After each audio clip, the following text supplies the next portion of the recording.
Pencuri kebahagiaan terbesar manusia adalah ketakutan pada hal yang tidak diketahui. Kita kelelahan memaksakan diri, mengendalikan hari esok, mengatur agar semuanya berjalan sesuai prediksi demi memastikan rasa aman kita tetap ada. Shalom semuanya. Bayangkan situasi ini. Anak kamu telat pulang 20 menit. Ponselnya tidak diangkat. Dalam hitungan detik, kepala kamu sudah membangun skenario terburuk yang menakutkan.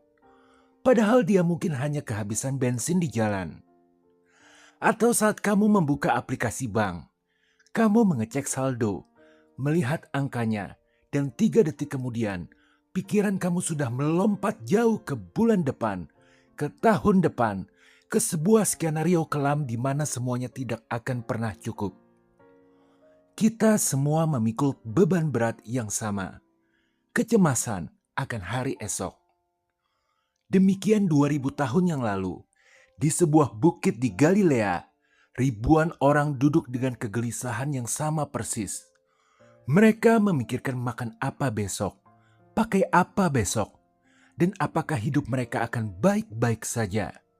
Di sana, di tengah kerumunan yang terpanggang terik matahari itu, mungkin ada seorang ibu yang memeluk erat anaknya sambil menghitung dalam hati. Apakah sisa tepung di rumah cukup untuk sarapan besok pagi? Mungkin ada seorang nelayan yang terduduk lesu karena baru aja mendengar kabar bahwa pajak dari Kekaisaran Roma naik lagi bulan ini. Ada pula orang-orang buangan yang bahkan tidak tahu di mana mereka harus meletakkan kepala untuk tidur malam ini. Lalu Yesus berdiri di hadapan jiwa-jiwa yang letih itu. Dia menggemakan sabda agung yang tetap teguh berdiri meski jagat raya ini sirna. Karena itu, aku berkata kepadamu, janganlah kamu khawatir tentang hidupmu. Matius 6 ayat 25. Tahukah kamu, dari semua perkataan yang pernah diucapkan Yesus di bumi, bagi banyak orang, itulah untayan kalimat yang paling indah sepanjang masa. Maka hari ini, kita akan membongkar 3 alasan mengapa perkataan itu begitu indah. Bukan sekedar indah karena puitis saat didengar, tetapi indah karena logikanya sangat masuk akal. Dan karena dia yang mengucapkannya, sungguh-sungguh tahu apa yang sedang ia bicarakan. Sebab, dialah sang pemilik segala sesuatu. Mari kita lihat alasan yang pertama. Karena Yesus mengembalikan nilai diri kita. Coba perhatikan cara Yesus membangun argumennya. Dia tidak langsung bicara soal Tuhan yang berkuasa. Ia menunjuk ke arah yang paling tidak terduga. Burung-burung yang lagi terbang di atas bukit itu, dan bunga-bunga liar yang tumbuh sembarangan di ladang. Lihatlah burung-burung di langit yang tidak menabur dan tidak menuai. Namun Bapamu yang di surga memberi mereka makan. Matius 6:26. Burung itu tidak punya gudang, tidak punya rekening, tidak punya rencana kalau pensiun gimana ya hidup. Dan tetap saja, hari itu si burung itu makan. Lalu Yesus bertanya, pelan tapi menusuk, bukankah kamu jauh lebih berharga daripada mereka? Ini bukan pertanyaan retoris biasa. Ini adalah Yesus sedang menghancurkan sebuah kebohongan yang mungkin selama ini kamu percaya tanpa sadar. Bahwa nilaimu ditentukan oleh seberapa banyak yang berhasil kamu kumpulkan, kendalikan, dan amankan sendiri. Yesus ingin sampaikan pesan dalam perkataan, janganlah kamu khawatir tentang hidupmu. Kalau kamu sesungguhnya bukanlah yatim piatu yang berjuang sendirian, kamu adalah anak yang dikasihi. Dan setiap anak dari Bapa yang memiliki seluruh langit itu tidak akan pernah dibiarkan sendirian menghitung kekurangan di tengah kegelapan dunia ini. Alasan kedua, karena Yesus mengungkapkan kesia-siaan dari kekhawatiran. Lalu Yesus melemparkan satu pertanyaan yang, kalau kamu dengar baik-baik, hampir terdengar jenaka. Siapakah di antara kamu yang karena kekhawatirannya dapat menambahkan sehasta pada jalan hidupnya? Matius 6:27. Coba pikirkan, kapan terakhir kali kamu bergadang, memikirkan sesuatu berulang-ulang sampai kepala pusing, dan besok paginya masalah itu secara ajaib selesai hanya karena kamu sudah cukup mengkhawatirkannya? Tidak pernah, karena itu bukan cara kerjanya. Di dalam Alkitab, ada tokoh yang menggambarkan ini dengan sangat nyata. Simon Petrus, orang yang selalu berusaha memperbaiki segalanya dengan tangannya sendiri. Memotong telinga prajurit di Taman Getsemani, memancing semalaman sampai lelah, padahal jaringnya tetap kosong.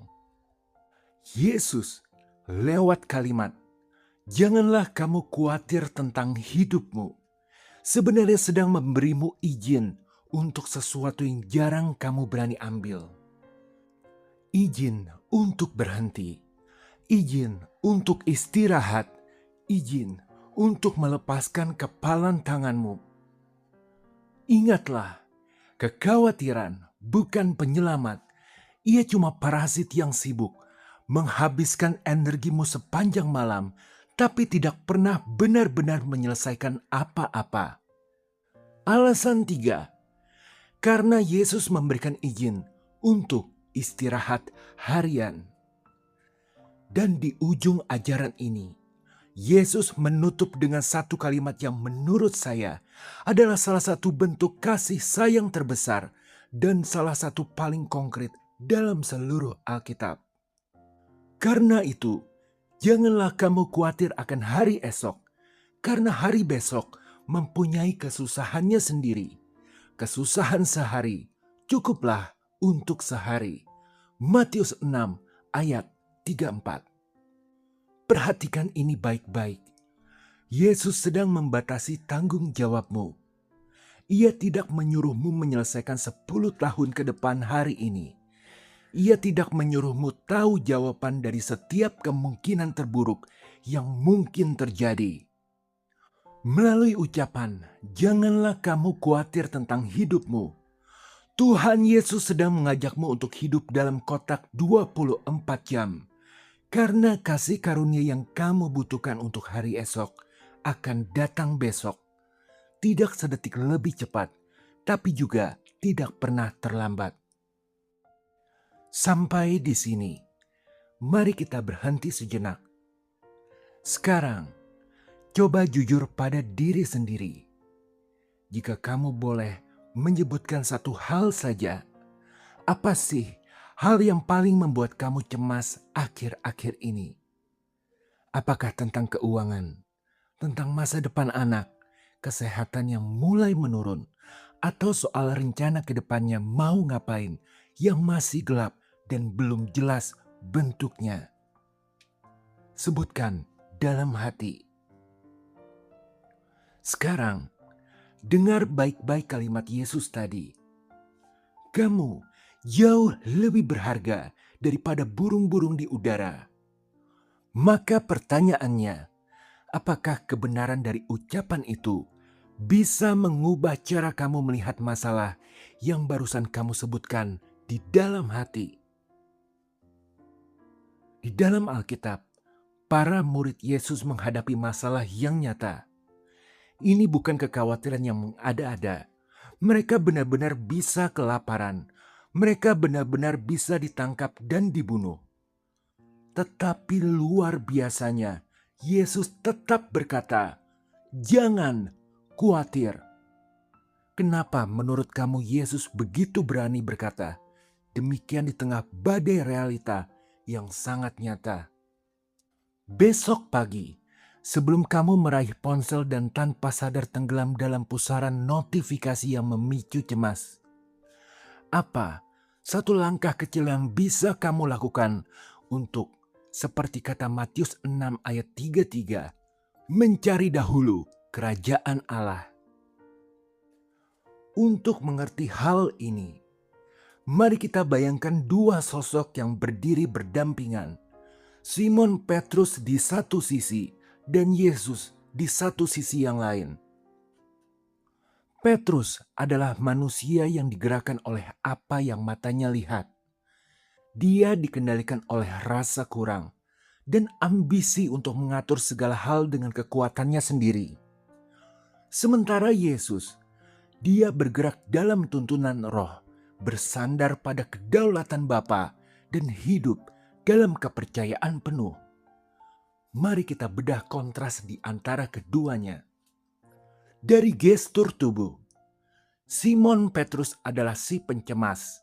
Dia berjalan mondar-mandir, menggosok janggutnya dengan tegang, dan memperbaiki jaring dengan gerakan panik yang terburu-buru. Tubuhnya seolah berteriak bahwa dia sedang terjebak dalam masalah yang teramat berat. Sedangkan Yesus adalah sumber kedamaian. Dia duduk dengan tenang, melangkah tanpa tergesa-gesa. Dia hadir sepenuhnya di detik ini, sama sekali tidak terganggu oleh detak ketidakpastian hari esok. Dari fokus mata Petrus hanya melihat badai, melihat ancaman, tentara Romawi, dan melihat kantong uang yang kosong. Matanya terus melirik ke segala sumber kecemasan, sibuk menghitung bencana apa lagi yang akan datang. Tetapi mata Yesus melihat jauh melampaui krisis. Dia melihat seekor burung di dahan yang tetap terpelihara. Dia melihat bunga liar yang ditiup angin, namun tetap didandani dengan indah oleh Bapa. Melalui matanya, Yesus sedang memaksa kita, anak-anaknya, untuk mendongak dan melihat gambaran yang lebih besar. Dari prinsip hidup, Petrus hidup dengan prinsip, "Kau bukan aku yang membereskan ini, tidak akan ada yang melakukannya." Tangannya mengepal, siap melawan, bahkan siap menghunus pedang untuk memotong telinga orang. Sebaliknya, Yesus hidup dengan tangan yang terbuka, tangan yang sama yang mencuci kaki murid yang mengkhianatinya, tangan yang menyentuh orang kusta, tangan yang merangkul dan mengajak orang-orang yang letih untuk datang beristirahat. Dari suara Petrus pecah dan bergetar saat cemas. Dia menyela, dia berdebat, hingga kepanikannya menenggelamkan imannya sendiri. Namun suara Yesus itu tenang, beresonansi, dan penuh otoritas. Kehadirannya seperti pendingin ruangan. Begitu dia mulai berbicara, suhu emosional di dalam ruangan yang panas seketika turun dan menjadi sejuk. Hari ini, tragedi terbesar kita adalah banyak dari kita yang hidup persis sama seperti Petrus. Kita lelah karena terus-menerus mondar-mandir di dalam sangkar pikiran kita sendiri.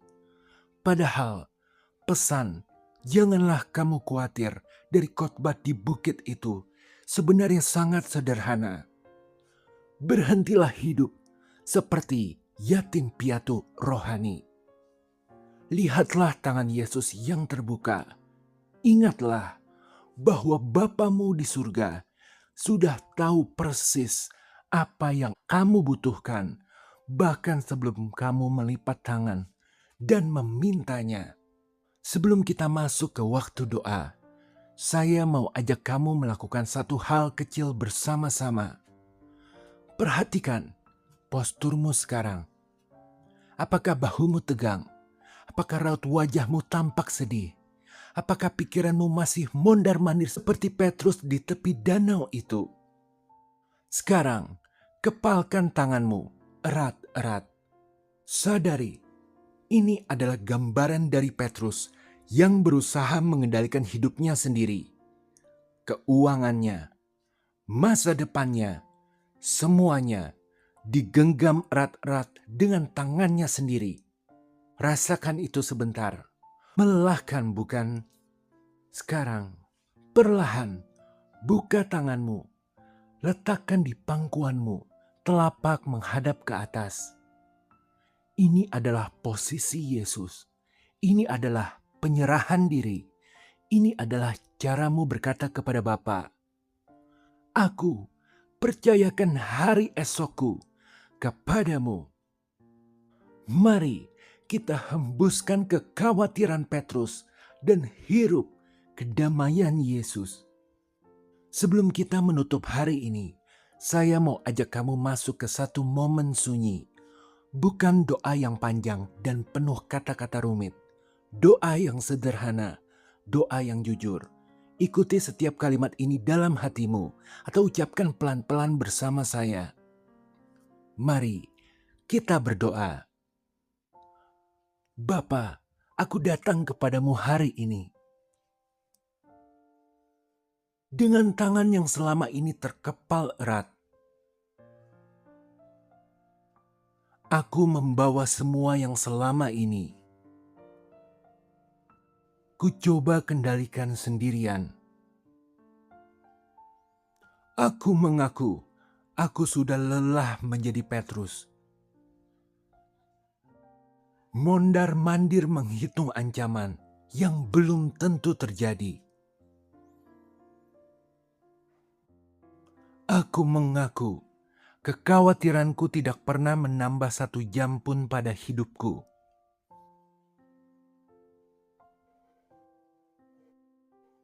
Aku melihat betapa seringnya aku memperlakukan diriku sendiri seperti yatim piatu, bukan seperti anak yang dikasihi. Aku melihat Engkau memberi makan burung-burung, dan aku jauh lebih berharga dari mereka. Mulai hari ini, aku memilih hidup dalam kotak 24 jammu. Bukan dalam bayang-bayang besok, bahkan 10 tahun ke depan. Mulai hari ini, aku memilih percaya bahwa kasih karuniamu untuk besok akan datang tepat waktu besok.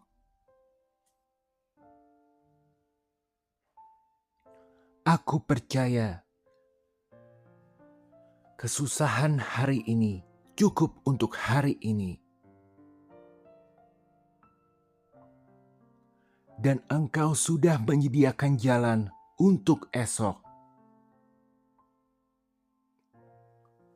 Aku percaya Engkau bukan Bapa yang lupa memberi makan anak-anaknya sendiri.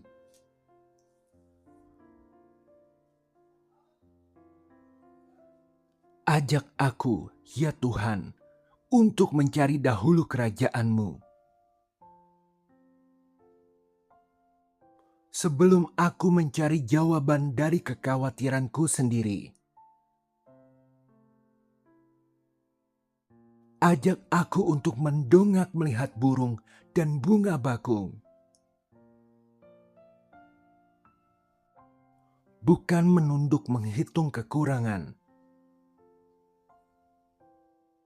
Aku menyerahkan hari esokku ke tangan-Mu. Seperti tangan terbuka, bukan tangan terkepal. Aku menyerahkan semua rencana yang belum terjawab. Semua pertanyaan yang belum terjawab kepadamu malam ini. Aku adalah anak yang dikasihi. Bukan yatim piatu yang berjuang sendirian. Aku adalah orang yang berharga di mata Bapa. Jauh lebih berharga daripada burung di udara. Bapa yang memberi makan burung sekecil itu tidak akan pernah lupa akan diriku. Dalam nama Tuhan Yesus, haleluya, amin. Sekarang, rasakan dan deteksi kecemasan itu. Perhatikan posisinya. Jangan biarin dia mendekat, apalagi masuk dan berkemah di dalam pikiranmu. Karena sekali lagi, pencuri kebahagiaan terbesar manusia adalah ketakutan pada hal yang tidak diketahui. Kita kelelahan memaksakan diri, mengendalikan hari esok, mengatur agar semuanya berjalan sesuai prediksi, demi memastikan rasa aman kita tetap ada. Itulah beban berat hari esok yang Yesus tahu 100% manusia suka pikul. Dan dia sudah memberikan perkataan yang paling indah sepanjang masa. Janganlah kamu khawatir tentang hidupmu. Haleluya, amin. Sekarang, teman-teman, kalau ada pergumulan dan butuh didoakan, langsung tulis di kolom komentar. Saya bakal doain satu-satu. Oh iya, belakangan ini kalau saya balas doa yang panjang-panjang di kolom komen, sering hilang sendiri atau mungkin terhapus sekali sama sistemnya, dikira spam. Makanya sekarang balasan saya di kolom komen kayak lebih singkat-singkat biar doanya tetap masuk dan dibaca. Tapi kalau doanya mau yang agak panjang dan mendalam, mungkin bisa ditulis di tab komunitas aja. Kali ya, biar kita bisa aminkan bareng-bareng.